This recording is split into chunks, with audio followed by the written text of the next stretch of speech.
প্রতি মাসে প্রচন্ড পেটে ব্যথা, অতিরিক্ত রক্তপাত, পেন তো थोड़ा होगा थोड़ा सह लो। चेन्नई अपोलो प्रेजेंट्स ডাক্তারবাবু কি বলছেন?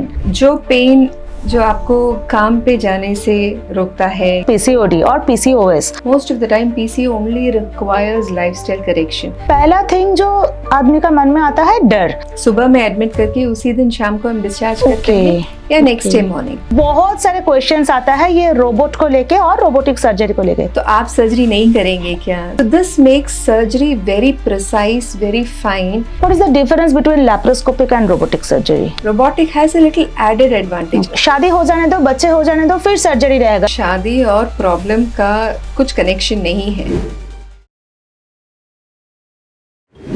অনেক মেয়েদের জীবনে কিছু সমস্যা এতই কমন হয়ে গিয়েছে, এতই সাধারণ হয়ে গিয়েছে, যেগুলো আর সমস্যা বলেই আমরা ভাবি না।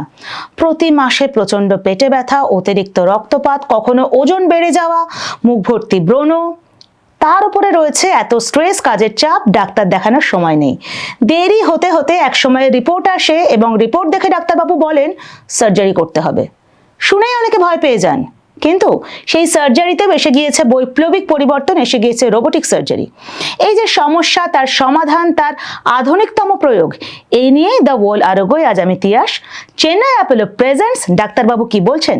আমার সঙ্গে রয়েছেন চেন্নাই অ্যাপোলো হাসপাতালের সিনিয়র কনসালটেন্ট গাইনোকোলজিস্ট এবং laparoscopic and robotic surgeon doctor Meenakshi Sundaram. Welcome ma'am. Thank you.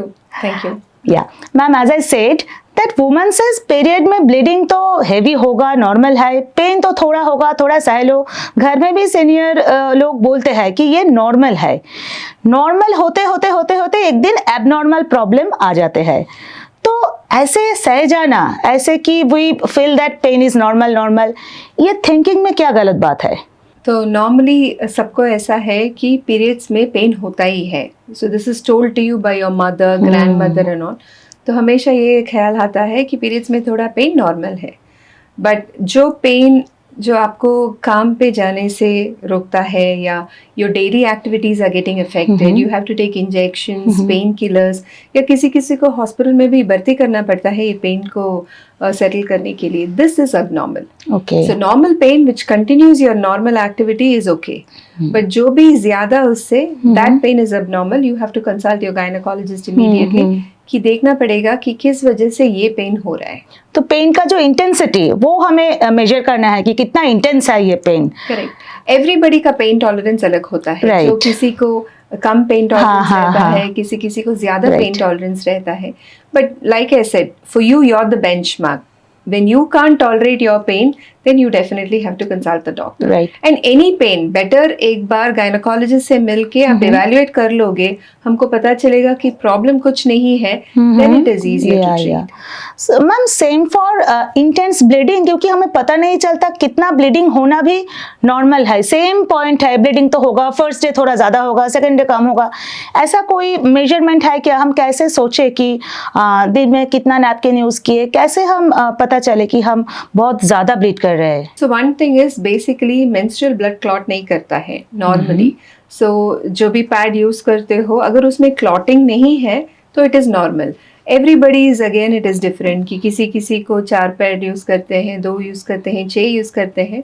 But if the menstrual blood का क्लॉटिंग होता है, that Okay. Means it is abnormal. Okay. जब भी आपका पीरियड्स में क्लॉट्स निकलता है, you have to definitely consult your gynaecologist because clotting वाला blood is something more than normal. Ma'am, now the point comes PCOD और PCOS.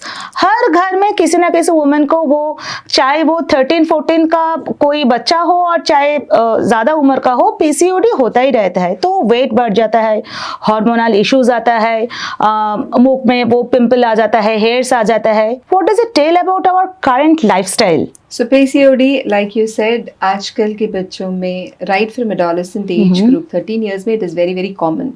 Anytime you go get a scan, then the common finding that you see is bilateral polycystic ovaries. PCO का main hormone changes की वजह से होता है. This can cause irregular bleeding, irregular cycles. Right. It can cause weight gain. And many a times, like you said, it can cause skin changes. There can be acne हो सकता है, and upper lip hair, side burns में hair होता है. So these are all hormonal changes की वजह से हो सकता है. आजकल के adolescent lifestyle is very different. Stress, that is very important because that hormone change करता है. डाइट, बहुत सारा टाइम जब जंक फूड खाते हैं, बाहर का खाना खाते हैं, तो डेफिनेटली हार्मोन चेंजेस हो सकता है. इसकी वजह से पीरियड्स का इरेगुलरिटी होता है. So it is actually a complex situation where scan में पॉलिसिस्टिक ओवरीज आता है, उसके साथ में हार्मोन्स में भी चेंज होता है. So this is something important because you have to change your lifestyle. Lifestyle modification बहुत इंपॉर्टेंट है पॉलिसिस्टिक ओवरीज को सॉल्व करने में भी. ओनली इन एडवांस केसेस कभी कभी मेडिसिन की ज़रूरत पड़ सकती है. एंड अगर कुछ इनफर्टिलिटी का प्रॉब्लम है उसके साथ में, तो फिर वो सिस्ट को हम ड्रिल कर सकते हैं. वो पीसीओ ड्रिलिंग बोलते हैं. वो सिर्फ जब प्रेगनेंसी के टाइम पे उसकी ज़रूरत पड़ सकती है. मैम, जब भी हम सिस्ट सुनते हैं, सिस्ट सुन के ही हमें लगता है कि सर्जरी करना पड़ेगा. तो जो पीसीओएस का जो सिस्ट होता है, बहुत छोटा छोटा सिस्ट एक साथ हो जाता है ओवरी में, इसका क्या सर्जरी का ज़रूरत होता है? जनरली पीसीओडी को सर्जरी की ज़रूरत नहीं पड़ती है. वो हार्मोन चेंज की वजह से होता है. तो हार्मोन्स का सप्लीमेंट्स देने से, वो करेक्ट करने से ही वो ठीक हो जाता है. Most of the time PCO only requires lifestyle correction. I always tell the teenage girls, you should do mindful eating. थोड़ा सा उनको बोलेंगे जंक मत खाओ तो वो नहीं सुनने वाले हैं. एटलीस्ट हफ्ते में एक बार रख लो, हर दिन ज़रूरत नहीं है. So you teach them good habits of eating at home, then that goes a long way PCOD का ट्रीटमेंट में. Right. सर्जरी सिर्फ यही टाइम पे रिक्वायर होता है जब फर्टिलिटी का ट्रीटमेंट प्लान करते हो and they are not responding to medicine, तब सर्जरी की जरूरत पड़ती है. जब ये सर्जरी का बात आता है, पहला थिंग जो आदमी का मन में आता है, डर. बाप रे, सर्जरी करना पड़ेगा, क्या होगा, अभी तो बच्ची छोटी है, फिर इसका शादी होगा, बहुत सारे कॉम्प्लेक्स क्वेश्चंस आ जाते हैं. लेकिन ये जो डर का जो हम मैनिफेस्ट करते हैं और जो रियल सिचुएशन है, इसमें कितना डिफरेंस है?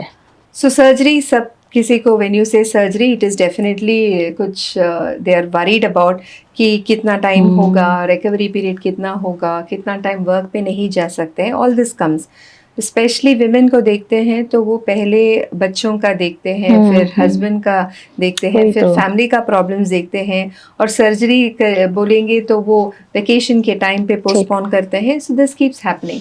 बट सर्जरी वैसा नहीं है. आजकल का जो सर्जरी होता है वो बिकॉज मिनिमल एक्सेस सर्जरी होता है, स्मॉल इंसिशन से होता है, रिकवरी बहुत अच्छा रहता है.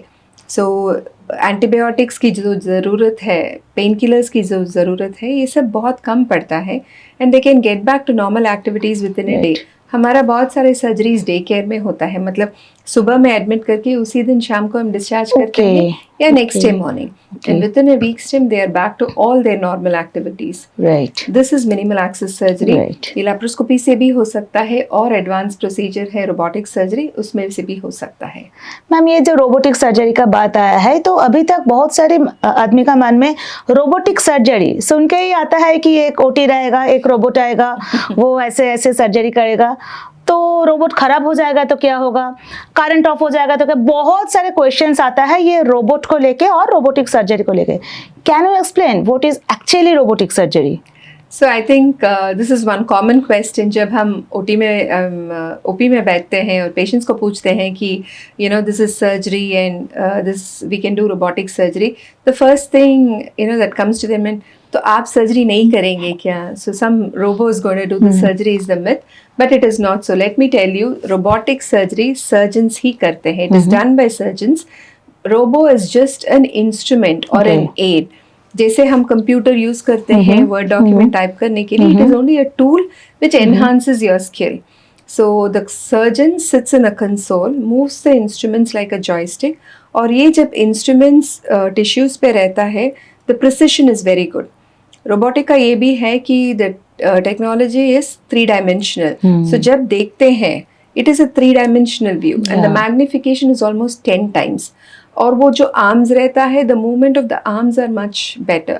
So this makes surgery very precise, very fine, and जैसे नर्व्स, ब्लड वेसल्स दिखता है, it is very very clear. So blood loss during the procedure is less, nerve damage is less, tissue damage is less. इसकी वजह से the need for antibiotic, need for pain killers, everything is less in robotic surgery. Recovery is very very fast.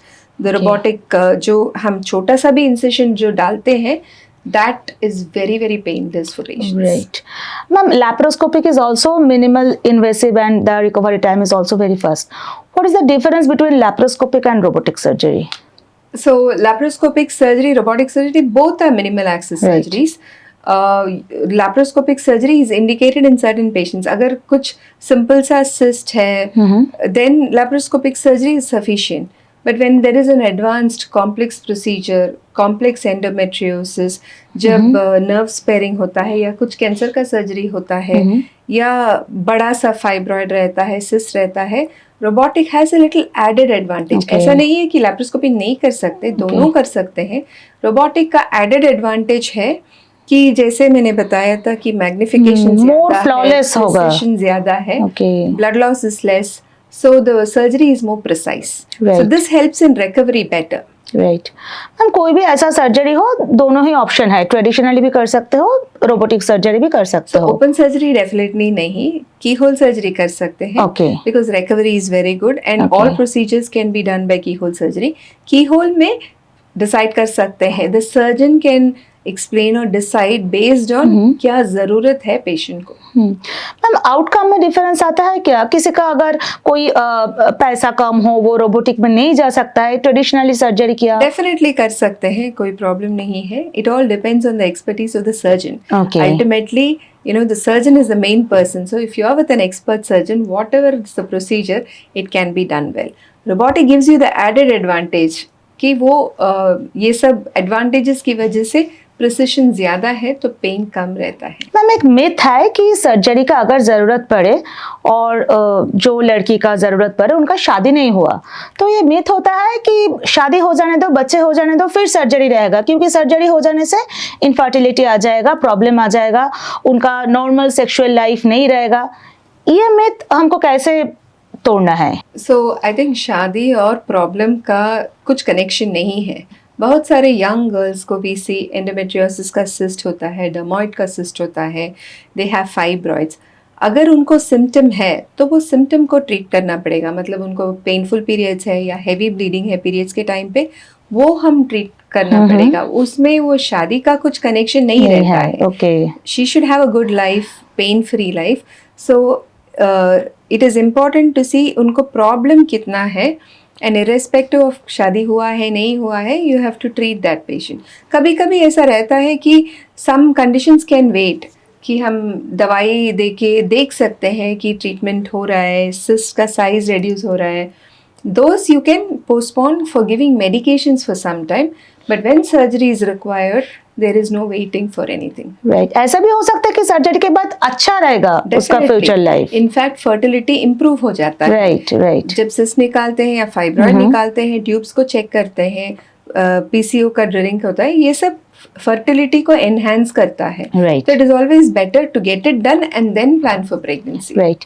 Ma'am, जब भी ये fertility का question आता है, infertility भी अभी बहुत ज़्यादा हम सुनते हैं कि घर घर में प्रॉब्लम होता है, तो इसमें जो मॉडर्न ट्रीटमेंट और modern technology hand on hand ये जाता है, तो how the modern medicine is reshaping the path of motherhood? So if you see why infertility आजकल बहुत ज़्यादा है, बिकॉज एज ऑफ मैरिज भी बहुत ज़्यादा हो गया.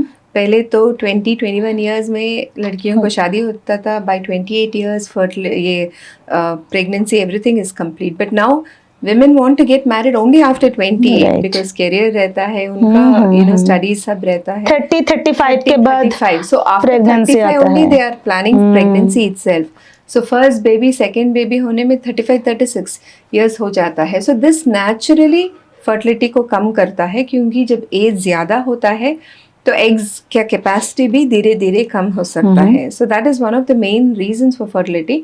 But now with the advance treatments काफ़ी सारे ऑप्शंस हैं. एंड पहले कैसे होता था कि people use to have 2-3 children, 4-5 children also.